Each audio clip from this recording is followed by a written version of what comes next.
ನಾಳೆ ಮೊದಲ ಹಂತದ ಲೋಕಸಭಾ ಯುದ್ಧಕ್ಕೆ ಕೌಂಟ್ ಡೌನ್ ಶುರುವಾಗಿದೆ. ಅಭ್ಯರ್ಥಿಗಳ ಹಣೆ ಬರಹ ಬರೆಯೋದಕ್ಕೆ ಕೆಲವು ಗಂಟೆಗಳು ಬಾಕಿ ಇದೆ.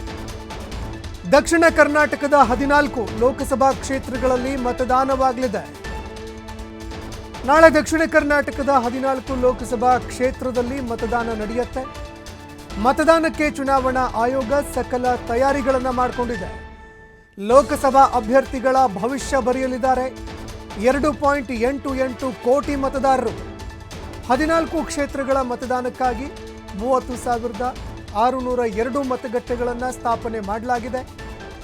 ಅದೇ ರೀತಿಯಾಗಿ ಮತಗಟ್ಟೆಗಳು ಮತದಾರರಿಗೆ ಎಲ್ಲರಿಗೂ ಭದ್ರತೆಗಾಗಿ 50,000 ಸಿವಿಲ್ ಪೊಲೀಸ್ ಸಿಬ್ಬಂದಿ, 65 ಅರೆ ಸೇನಾ ಪಡೆಗಳ ತುಕಡಿಗಳು, ಸಶಸ್ತ್ರ ಪೊಲೀಸ್ ಪಡೆ ನಿಯೋಜನೆ ಮಾಡಲಾಗಿದೆ. ಸಕಲ ಭದ್ರತೆಗಳ ಜೊತೆಗೆ ಎಲ್ಲಾ ರೀತಿಯಾದಂತಹ ಸಿದ್ಧತೆಗಳನ್ನು ಮಾಡಿಕೊಳ್ಳಲಾಗ್ತಾ ಇದೆ. ನಾಳೆ ಮತದಾರರು ಲೋಕಸಭಾ ಅಭ್ಯರ್ಥಿಗಳ ಭವಿಷ್ಯವನ್ನ ಬರೆಯಲಿದ್ದಾರೆ. ಇದೆಲ್ಲವನ್ನೂ ಕೂಡ ಭದ್ರಪಡಿಸಲಾಗುತ್ತೆ.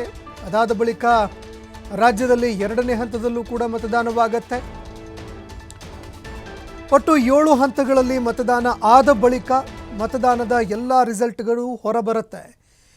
ಎಲ್ಲ ರೀತಿಯಲ್ಲೂ ಕೂಡ EVMಗಳನ್ನು ಸಿದ್ಧಪಡಿಸಿ ಇಡಲಾಗಿದೆ.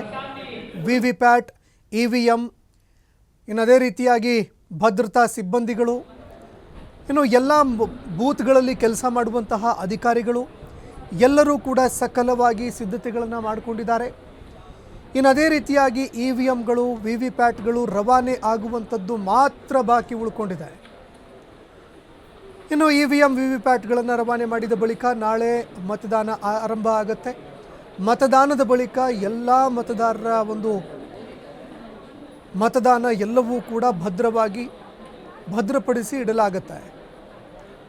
ನಾಳೆ ಎಲ್ಲೆಲ್ಲಿ ಮತದಾನ ಆಗತ್ತೆ, ಯಾವ್ಯಾವ ಕ್ಷೇತ್ರಗಳಲ್ಲಿ ಮತದಾನ ಆಗತ್ತೆ, ಅದೇ ರೀತಿಯಾಗಿ ಯಾವ್ಯಾವ ಕ್ಷೇತ್ರದಲ್ಲಿ ಅಭ್ಯರ್ಥಿಗಳು ಯಾರ್ಯಾರಿದ್ದಾರೆ ಇದೆಲ್ಲವನ್ನು ನೋಡ್ತಾ ಹೋಗೋದಾದರೆ ಕಾಂಗ್ರೆಸ್ NDA ಉಡುಪಿ ಚಿಕ್ಕಮಗಳೂರು ಲೋಕಸಭಾ ಕ್ಷೇತ್ರದಲ್ಲಿ ಕೋಟಾ ಶ್ರೀನಿವಾಸ್ ಪೂಜಾರಿ, ಜಯಪ್ರಕಾಶ್ ಹೆಗಡೆ, ಹಾಸನ ಕ್ಷೇತ್ರದಲ್ಲಿ ಶ್ರೇಯಸ್ ಪಟೇಲ್, ಪ್ರಜ್ವಲ್ ರೇವಣ್ಣ, ದಕ್ಷಿಣ ಕನ್ನಡ ಕ್ಷೇತ್ರದಲ್ಲಿ ಪದ್ಮರಾಜ್ ರಾಮಯ್ಯ, ಬ್ರಿಜೇಶ್ ಚೌಟ, ಚಿತ್ರದುರ್ಗ ಕ್ಷೇತ್ರದಲ್ಲಿ BN ಚಂದ್ರಪ್ಪ, ಗೋವಿಂದ ಕಾರಜೋಳ್ ಲೋಕಸಭಾ ಕ್ಷೇತ್ರದ ಅಭ್ಯರ್ಥಿಗಳಾಗಿದ್ದಾರೆ. ತುಮಕೂರು ಲೋಕಸಭಾ ಕ್ಷೇತ್ರದಲ್ಲಿ ಮುದ್ದಹನುಮೇಗೌಡ, ವಿ ಸೋಮಣ್ಣ ಲೋಕಸಭಾ ಕ್ಷೇತ್ರದ ಅಭ್ಯರ್ಥಿಗಳಾಗಿದ್ದಾರೆ. ಅದೇ ರೀತಿಯಾಗಿ ಮಂಡ್ಯ ಲೋಕಸಭಾ ಕ್ಷೇತ್ರದಲ್ಲಿ ಕಾಂಗ್ರೆಸ್ನಿಂದ ಸ್ಟಾರ್ ಚಂದ್ರು, ಅದೇ ರೀತಿಯಾಗಿ JDS ಹಾಗೂ BJP ಮೈತ್ರಿ ಅಭ್ಯರ್ಥಿಯಾಗಿ ಮಾಜಿ CM HD ಕುಮಾರಸ್ವಾಮಿ ಲೋಕಸಭಾ ಅಖಾಡದಲ್ಲಿದ್ದಾರೆ. ಮೈಸೂರಿನಲ್ಲಿ M ಲಕ್ಷ್ಮಣ್, ಯದುವೀರ್ ಅವರ ನಡುವೆ ಪೈಪೋಟಿ ನಡೀತಾ ಇದೆ. ನಾಳೆ ಮತದಾನ ಆಗತ್ತೆ. ಚಾಮರಾಜನಗರ ಕ್ಷೇತ್ರದಲ್ಲಿ ಸುನಿಲ್ ಬೋಸ್, ಬಾಲರಾಜ್ ಅಭ್ಯರ್ಥಿಗಳಾಗಿದ್ದಾರೆ. ಬೆಂಗಳೂರು ಗ್ರಾಮಾಂತರ ಕ್ಷೇತ್ರದಲ್ಲಿ DK ಸುರೇಶ್, CN ಮಂಜುನಾಥ್ ಲೋಕಸಭಾ ಅಭ್ಯರ್ಥಿಗಳಾಗಿದ್ದಾರೆ. ಬೆಂಗಳೂರು ಉತ್ತರ ಲೋಕಸಭಾ ಕ್ಷೇತ್ರದಲ್ಲಿ ರಾಜೀವ್ ಗೌಡ, ಶೋಭಾ ಕರಂದ್ಲಾಜೆ ಅಭ್ಯರ್ಥಿಗಳಾಗಿದ್ದಾರೆ. ಬೆಂಗಳೂರು ಕೇಂದ್ರ ಲೋಕಸಭಾ ಕ್ಷೇತ್ರದಲ್ಲಿ ಮನ್ಸೂರ್ ಅಲಿ ಖಾನ್, PC ಮೋಹನ್ ಅಭ್ಯರ್ಥಿಗಳಾಗಿದ್ದಾರೆ. ಬೆಂಗಳೂರು ದಕ್ಷಿಣ ಲೋಕಸಭಾ ಕ್ಷೇತ್ರದಲ್ಲಿ ಸೌಮ್ಯ ರೆಡ್ಡಿ, ತೇಜಸ್ವಿ ಸೂರ್ಯ ಲೋಕಸಭಾ ಅಭ್ಯರ್ಥಿಗಳಾಗಿದ್ದಾರೆ.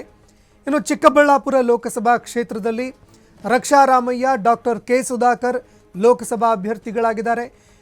ಕೋಲಾರ ಲೋಕಸಭಾ ಕ್ಷೇತ್ರದಲ್ಲಿ KV ಗೌತಮ್, ಮಲ್ಲೇಶ್ ಲೋಕಸಭಾ ಅಭ್ಯರ್ಥಿಗಳಾಗಿದ್ದಾರೆ. ಎಲ್ಲರೂ ಇವತ್ತಿನವರೆಗೆ ಮತದಾನಕ್ಕೆ ಸಂಬಂಧಪಟ್ಟಂತೆ ಕ್ಯಾಂಪೇನ್ ನಡೆಸಿದ್ದಾಯಿತು, ಪ್ರಚಾರ ಮಾಡಿದ್ದಾಯಿತು. ಮತದಾರರನ್ನು ಸೆಳೆಯೋದಕ್ಕೆ ಎಲ್ಲ ರೀತಿಯಲ್ಲೂ ಕೂಡ ಪ್ರಯತ್ನವನ್ನು ಮಾಡಿದ್ದಾಯಿತು. ಇದೀಗ ಮತದಾರ ಪ್ರಭು ಯಾರತ್ತ ಒಲಿತಾನೆ ಅನ್ನುವಂಥದ್ದನ್ನು ನಾಳೆವರೆಗೆ ಕಾದು ನೋಡಬೇಕಾಗುತ್ತೆ.